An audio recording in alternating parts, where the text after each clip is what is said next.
I'm really excited about this topic, like I said, for personal reasons and also because of the conversations I'm having with business owners, um, particularly those who are right now who are on the grind.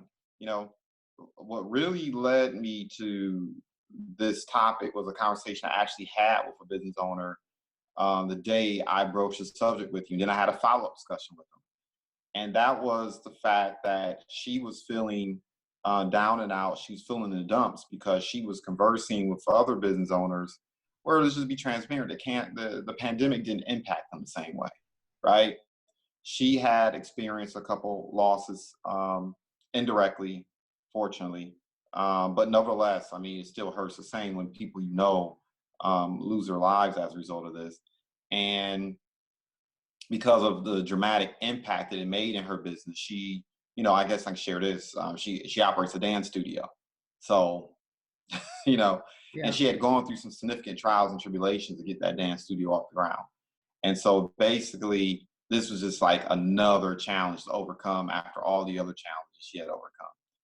And we were having a conversation about how she's talking to some of the other entrepreneurs she knows, and they're basically running themselves into the ground with all this different admin, right? Creating content, sending emails, posting content, making phone calls. All this stuff felt very familiar to me. And historically, I can recall a time where I hired someone almost 20 years ago while I was making. And I remember the nirvana, how great it felt. Like the nervousness was, okay, I'm paying this person more money than people who work at Starbucks Mm-hmm. um, on almost a weekly basis than they earn every 3 weeks or to a month. And I need to know that there's going to be an ROI here. So it's a lot of nervousness, right? Set that money aside in a budget. But at the same time, I had reached a point where the pain was too great, where I couldn't sustain the amount of activity to keep my business going and wearing all these different hats. And I remember it took a week to train her. It took a week to let her see what my systems were. But once that was installed, oh my goodness, my productivity shot through the roof.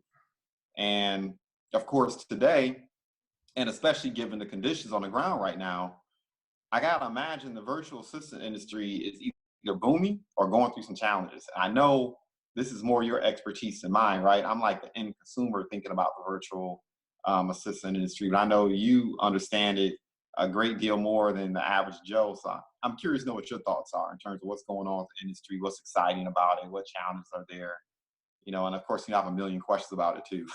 Yeah. Well, um, I would say,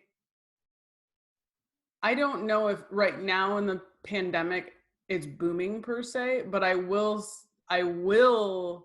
say that I am seeing a lot more people recognize and understand that they have to make some changes, like you were saying, of like if they're going to either rebuild, repivot, rescale, whatever. To be perfectly honest, we already know the lessons we already learned, and why would we do it again in the same way if we know that that could be more efficient moving forward? So I see a lot more people understanding the value and the need to have a virtual assistant in some sort of capacity. I see a lot of discussion online all the time of like, you got to if you can stay in your zone of genius and delegate the rest, that you will do your best work. And that's completely true. I guess what happens is we, especially when we build our businesses like this, they're our baby, they're everything, right? The nervousness that comes around with hiring something is we're entrusting someone else with our business, right? So there's fear with that, but then also it's not wanting to have to keep finding the right fit, right? Of like, how do I know what I need? How do I know who's going to be the right fit?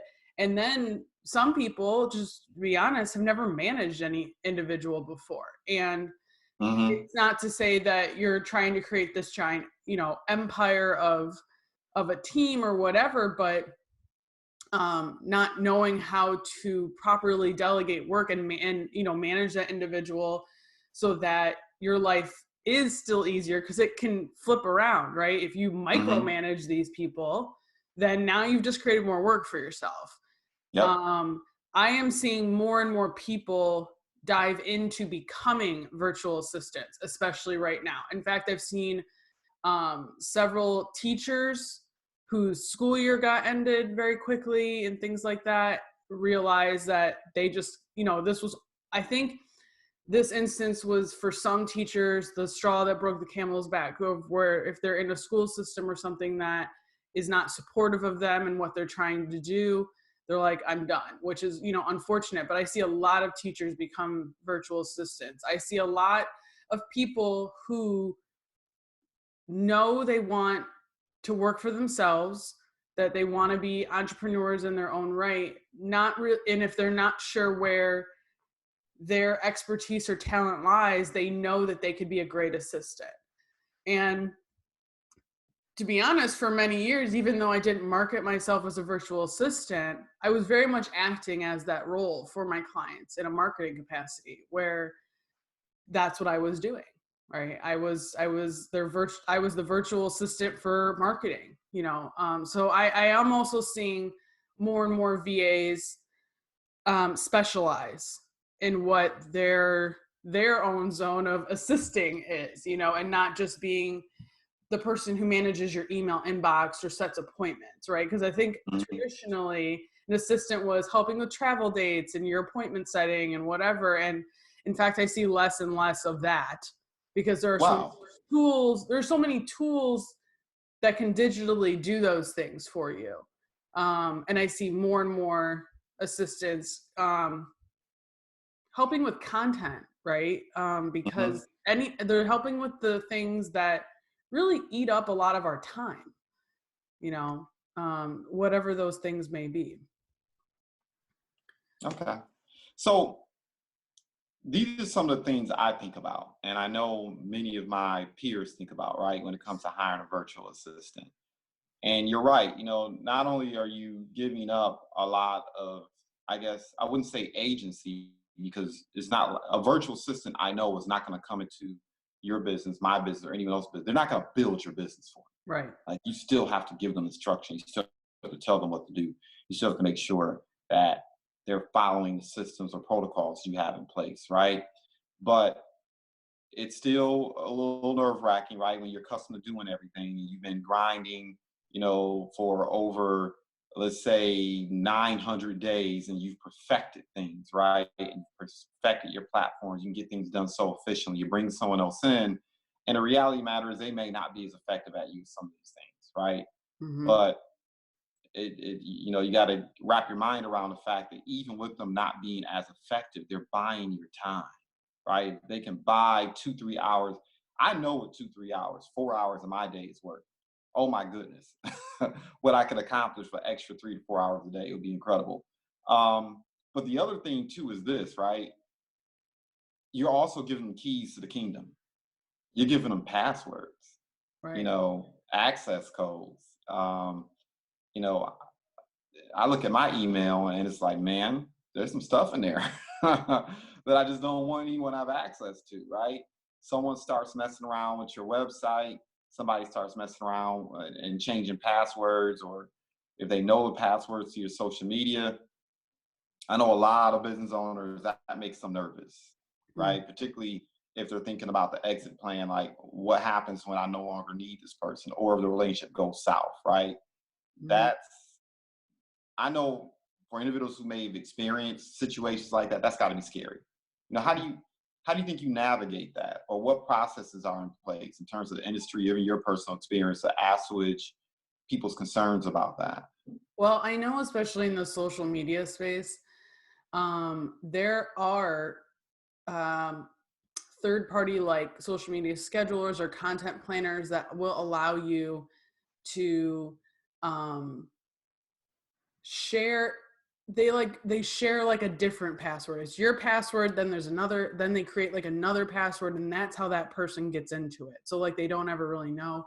Or I see a lot more platforms allowing you to create users and individuals with their own login and their own access where you can lock them out if needed be after that time. So it's not like and you can really, I just think about Facebook. There's like 4 or 5 different levels of, if you're managing someone's page or group, what you could be. You don't just have to be an admin, right? You Yeah. could be the editor, right? And things like that. So I see the same thing with managing websites with Squarespace. I think with Squarespace, there's like 10 different levels of what you can bring someone on to have certain controls of with your page.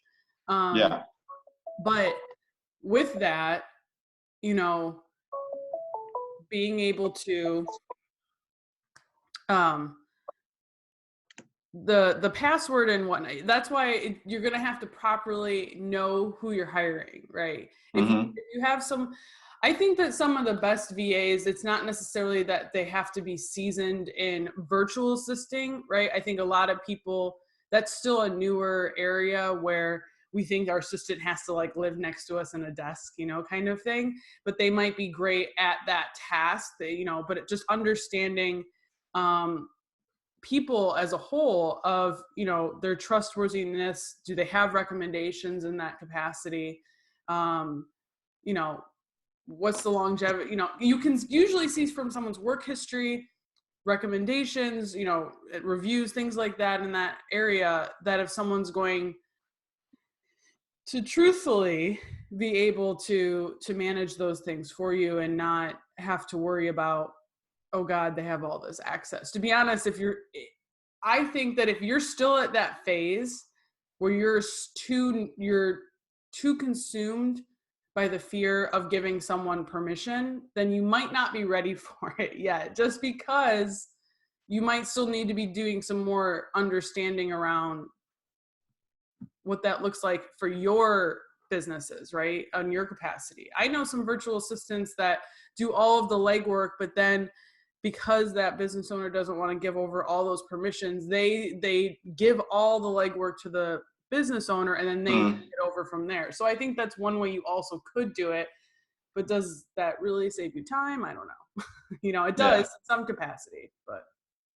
And then of course, you jump online and you start looking for virtual assistants, right? And if you're doing a lot of it independently as opposed to going through some type of agency or some type of business to do it, then there's, of course, do you hire a virtual assistant here in the United States, where you may not have to worry about language barriers, communication challenges, et cetera, even cultural norms, right? Because obviously if you're hiring someone, you have to be able to engage. And the better your communication, the more effective you're going to be, regardless of, what functions you need done in your business, versus dealing with the less expensive option, right? Which is working with somebody in the Philippines or working with someone overseas, period, where you can stretch your dollar longer, right? So I'm jumping online and I'm looking at that. I'm like, pay someone $300 to $400 to $500 a month, what you would have to pay someone $500 a week to do here in the United States. Yeah. I think that you really have to be mindful of how many times do you want to hire someone, right? You really got to think past just this immediate need of needing a virtual assistant and think, what's going to be the next level? What's going to be the next step? What am I going to need next or want next to scale? And does hiring this person make sense to do that? Right. If you're planning on needing someone by your side down the line who can travel, who can be accessible, whatever, then hiring that person in the Philippines may not, yes, that might be a cost-effective solution now, but it may not be a cost-effective solution down the line, and now you got to start this process over again. That being said, some of the best virtual assistants I know do not live in the United States, and they do some of the best work I've seen, and they have the most structure around what their processes are. They're very clear, they're efficient. I think it's an amazing opportunity that you have where you're not limited by the scope of where you are to have someone get something done. But you do need to be mindful of what your goals are and what what you're trying to scale into, to see if that's going to make sense, not just from a financial standpoint, but from a realistic standpoint of human beings, Right. Yeah. I mean, as I'm listening to you, I'm thinking about, are you hiring someone to perform a task or to perform a role? Mm-hmm. Right. And those are two different things. And if you're thinking long term, obviously what you want to do is you want to hire someone or bring someone on to fulfill a role, not just that task. There's a reason why that task built up. There's a reason why there's a backlog. As I'm thinking right now of a huge backlog I have in a particular issue in one of my businesses, I'm like, man, I could have hired someone to prevent that from happening, period. Mm-hmm. Right? To streamline some of the daily activities I have to make sure transpire, but I may not necessarily need to be involved in, right? Focus on your area of strength. So that's interesting. I mean, when you think about it from that standpoint.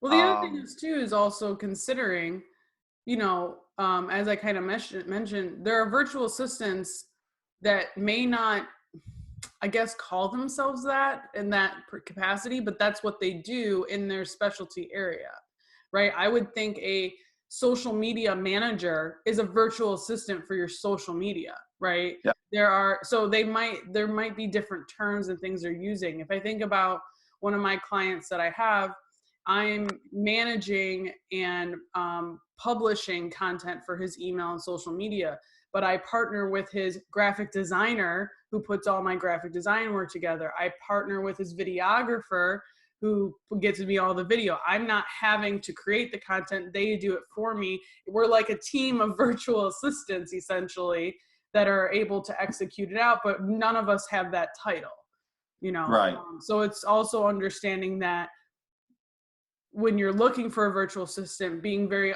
clear of what tasks are you wanting to get done. And there might be someone better suited for that who doesn't give them that title of VA. right. And then, of course, the question, at least, you already know where my mind goes. I start thinking technically, right? So Mm-hmm. you onboard this person. So obviously you have them sign a non-circumvent, you have them sign a confidentiality agreement. Obviously there's some type of contract that you have in place. And I would think ideally, and like I said before, I know this is like your area of expertise above and beyond mine, but I would like to think ideally you need to have some type of MOU, right? Some type of written documentation, memorandum of understanding, like this is what the project is or the role is, this is what my expectations are. And ideally, I guess they would send that MOU to you as well, so you can come to an agreement and sign off and, have some type of grounding, if you will, like, I don't know, a lay of the land in terms of this is how we're going to communicate, this is how we're going to operate, these are the times in which we're going to communicate, these are the tasks I need done and I expect done, these are, this is like the standard that I want to set here. And then it's up to that person to accept it, right? Yeah. Yeah, absolutely. I think that, you got to kind of approach this as if you were hiring on a web designer for a new big web project. If you're hiring on, Right. it's the same, you need the same precautions and things in place, and under established VAs, established virtual assistants who this is what they do, and maybe they do it in a wider capacity. Most of them have even their own system set up this way of like, here's what I'm willing to do for you, and Right. you know it's more common now. I see that like VAs have their own websites, their own purchasing, like you pay their invoice through their PayPal thing, that kind of thing. It's a lot like that's their business, so they've set it up in that same respect. um so yeah, absolutely.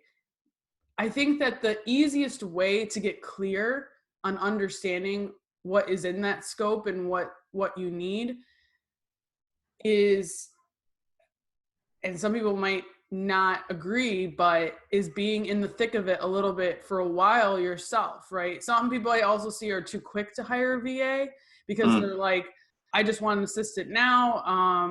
I know that I'm going to need that. But if you don't, to be honest, if you don't get in the thick of a little bit for yourself to really understand how you want it done, it's going to be hard for you to articulate how you want it done to someone else. Right. Right. I almost look at it as akin to what my goal is right now, presently, right? Which Mm-hmm. is to literally have an intent, a 10x approach to productivity and activity right now, right? Because of course I'm looking to build momentum. So when particularly the quarantine ends, I take off like a rocket as opposed to still sitting at the finish line tying my shoes, right? And I almost feel like you have to do that before you hire someone. Matter of fact, that was my experience for when I did the couple times I have hired individuals over the years. I basically ran myself to the ground to the point where I had no choice. And it was going to cost me more money not to have the person than than it would be to actually do it myself. And I Mm-hmm. almost feel like you have to do that exact same thing. Because number one, you are hiring someone, particularly if you decide to hire talent here in the United States. You're basically you're about to salary someone, or if you're hourly, that's still a line item in a budget. It's an investment, but it's a line item in a budget. You need to actually be sure that you're generating revenues to keep that person on, or you end up losing them and you end up back at square one. And then number two, like you said before, I mean, you have to understand the processes, you have to understand the things that you need. You also have to prioritize, right? Yeah. Like, what are the areas that are most pertinent? What are the areas that are most important? Because you hire a VA for something that isn't all that pertinent, there's not really a true revenue generating activity or makes an impact on your revenue generating activity. You're just throwing good money after bad.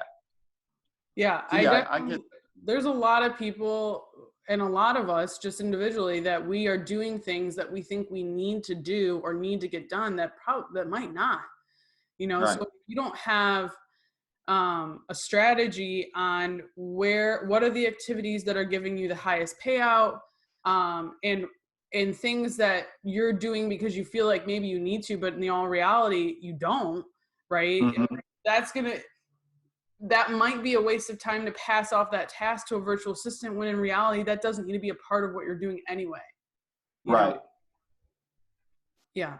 So that's why I always encourage people, especially when they're coming to me for marketing and whatnot, and we're working on strategy. And after the end of that, I always outline everything to be like, okay, here's the path you're going to take. Bless you. Here's the Thank path you. you're going to take. If you, or when you do this yourself, here's how you're going to manage this as an individual, right? And I always encourage them with this new strat, try it for a little bit on your own. And the great news is that if you find that you still either don't have the time for all this, or you really don't want to be in the thick of doing all these day to day, here's your outline to pass off to a different human who's going to do it, right? In a virtual assistant. I think the other thing to remember too is that the way, when you think of outsourcing, when you think of delegating, when you think of um, putting a task off your plate into a process where you don't have to manage it, there are a lot of digital tools that will do that, right? That are a lot more than you may initially realize right now, that doesn't actually have to be handled by a person.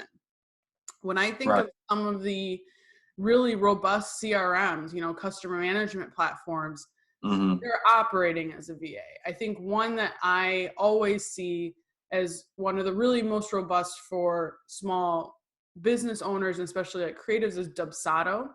And the amount of things Dubsado can do for you, it might be everything you actually needed a virtual assistant to do, with automations and workflows and responding to emails and setting up appointments, and that putting a proper automated process together with a CRM might be solving that problem for you. The same thing I see with a big part of social media is I see a lot of people of like, oh, I just don't want to have to be on it every day and whatever. Well, that's what scheduling tools are for. You know, Right. that's what scheduling out content ahead of time's for. And maybe that's all you needed. You just needed the platform for you to schedule out the content ahead of time. So getting additional help to systemize your business, while I love that virtual assistants are available. Sometimes a virtual assistant is just another computer, another process, another software that does that for you too, and could be more cost effective if you're in a position where you're just like, I just can't hire a person right now. Right. Right. As I'm listening to you, I'm just thinking there's a fine line oftentimes. Well, actually, not that fine. Really, it can be between working in and on your business, right? I want to be working on my business 70% of the time, as opposed to working in it 70% of the time. And everyone has to kind of find that balance, right? It's going to work best for them and do the cost benefit analysis. I mean, even with the technology that's out there, once again, I just think about there are certain tasks that I know I need to be involved in, right? Yeah. In order for my business dealings to work. And just, talking personally, I mean, when it comes to qualifying individuals and developing rapport, at least at the stage my businesses are in now, that whole developing rapport and qualifying and basically developing that relationship where I understand what's going on in people's lives. I need to be aware of those things. Yeah. All my businesses are service businesses, right? But like you said before, the setting of appointments, the code calling, the content being distributed, all that stuff. Those are, even with the scheduling tools, I'm just thinking about what are some of the things I can do that will allow me to work on my business more and more and more every single day. Yeah. Even with the tools are available. So I guess the question I would pose is when someone is seeking out your services, right? Because to an extent, you have operated as a virtual assistant for people in terms of digital marketing, right? What are some of the biggest mistakes you think people make when they approach you? What are the errors in judgment? Yeah, they don't even know what they want. They just want, one thing I see a lot of people do is they just want to hand off, especially in the social media capacity. They just want to hand it off. They don't want to be bothered with it. And I understand that. I understand the feeling of you need these things, but you don't want to do them because it's a lot of mental and emotional and physical energy to be on social media all the time. It really is, right? Or they know they need the email marketing automation system, process, but they don't want to be writing these newsletters all the time. They know they need the website, but they don't want to keep writing this blog to update it, that kind of thing. I get that people don't want to do that, but what the biggest mistake I find is that with any virtual assistant, you cannot wash your hands of these processes, right? You do have to be involved to some capacity. This is your business, right? No assistant, I don't care how amazing they are, is going to be, is going to be the expert of your specific business, right? And if you decide to just pass off this task, let that individual take the reins, you entrust them with every decision that they make, which is great to some capacity. I love clients that allow me to run with it, but I don't enjoy clients that also want me to think of all of the ideas that they are the experts of, right? Yeah. I know what's best to get your content out there and distribute it in a way where it's going to really resonate with people and get the biggest bang for your buck, right? But I'm not the real estate expert. I'm not the photographer. I'm not the wedding planner. You still have to give me something, right? Otherwise, I might as well just start this business on my own and I will do this myself, right? So I think you have to be in the thick of what you're doing a little bit. You have to understand what parts and processes are really, really necessary for your business to run. And you have to also look at this person as a partner in what you're doing, and that the content or the quality of what is going to happen with that virtual assistant is how much you're willing to give in terms of structure, in terms of ideas, in terms of support. And if you don't do that, then you cannot possibly just expect this person to be able to run with it. It's just not. I think that's just any capacity, as you know, any capacity is like you've got to have a good support team that's there to help, that feels empowered to execute on your ideas, but you have to have ideas too.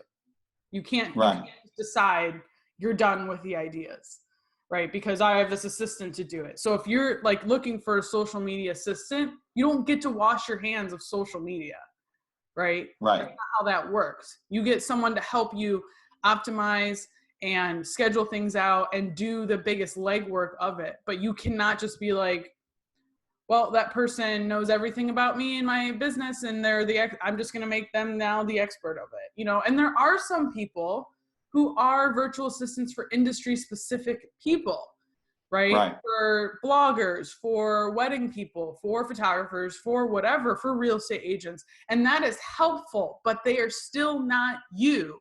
They are still not you, the expert in the way that you are. Yeah. You're basically saying you got to be a good boss. Yeah. Well, and be a good leader. Yeah. And being a good leader is not as easy as everyone thinks that it's going to be. It's just not. It does take time and practice to be a good leader too, you know, and understanding that, you know, you have to be involved with that. You have to be involved with all of it, and to a certain level. When I think of bosses or whatever, in my time of working in traditional 9-to-5s or corporate, that the best leaders and managers or bosses that I had were people who were willing to get in the thick of it with me a little bit, you know, so that I could do it better. And my worst ones are ones that I never saw and I never heard from and I didn't know anything about. So it's the same capacity for your business. So you mentioned something that caught my attention at the beginning and in the middle, right? With all these technological advances, right? And you have individuals, of course. I mean, I don't know, I just tend to believe that you're going to have two major influences on the virtual assistant industry. The first being business owners who now realize I don't need to have this person in my brick and mortar. I don't need to have this person physically in my space to do this work. And so finding people who can execute virtually and have good communication skills, and assuming you're a good leader, right? You work out your processes and you're able to give direction and do so in a coherent manner, you're going to have a lot of individuals who are going to be looking for folks who are willing to do that type of work, right? So that should create more work for the industry. Yeah. On the flip side of it, because of the technological advances, because of the influx of people who, like you said, like the teachers, right? But just people, period. You have a lot of folks right now who are underemployed. And some of them, I mean, what was the figures? It was something absurd, like 20 million, 30 million people filing for unemployment. Yeah, it's like 25 million. That's crazy. Yeah, well. I mean, seriously, that's crazy. There's 300 million of us. Right. And I can't recall the statistics for how many working adults, but that's 10%. Yeah. So you're going to have a lot of people who, quite frankly, are going to look at being a virtual assistant or operating some type of capacity. They're going to be looking to take on jobs like that, right? I also think that even for individuals who aren't out of work right now and are working from home, when coming the time to go back to their office, right, or working in that space, there are a lot of people who need that structure of going to an office, going to work sort of thing. But there's a lot of people who are realizing right now they do not, and they don't want it. They don't want the commute. They don't want to they're more productive, either at home, or they enjoy the balance better. And if a company chooses not to honor that moving forward, I can Mm, see a lot of people choosing to not stay in those positions and now looking of like, I can work from home and I really enjoy working from home, and I'm going to find another way to work from home. I like it. Hmm. I like it. So yeah, there's people out of work who are looking for work. There's also people who have work who are realizing, oh, this is actually possible for me to work from home and I don't have to do that thing that I didn't enjoy. Um, and I see more and more job openings that are not location specific anymore, because I think we all have come to the realization and understanding that depending on how your business operates, that you just need someone to be effective and efficient. You don't necessarily need this person right next to you. That's not Right. that's not the capacity of it. I've worked for a company that was 100% remote at one point, and while we were all in the same time zone, none of us lived near to each other, and it was fine. We, these Zoom meetings, they work, Yeah. so. Okay. Well, as always, phenomenal discussion. You definitely opened my eyes, my thought process in terms of what I need to be looking for. I mean, it's just going to become personally for me. It's going to become imperative, right? I have to do it. Um, there's only so many dials you can make in a day, so many emails, so many posts before you realize, look, I'm doing too much of this gritty work. It's becoming time suck. And for me, once again, it's just how much. Almost the way I look at it is, if I were to look at what my compensation is, and I would break it down by the hour, how much is 4 hours work to me?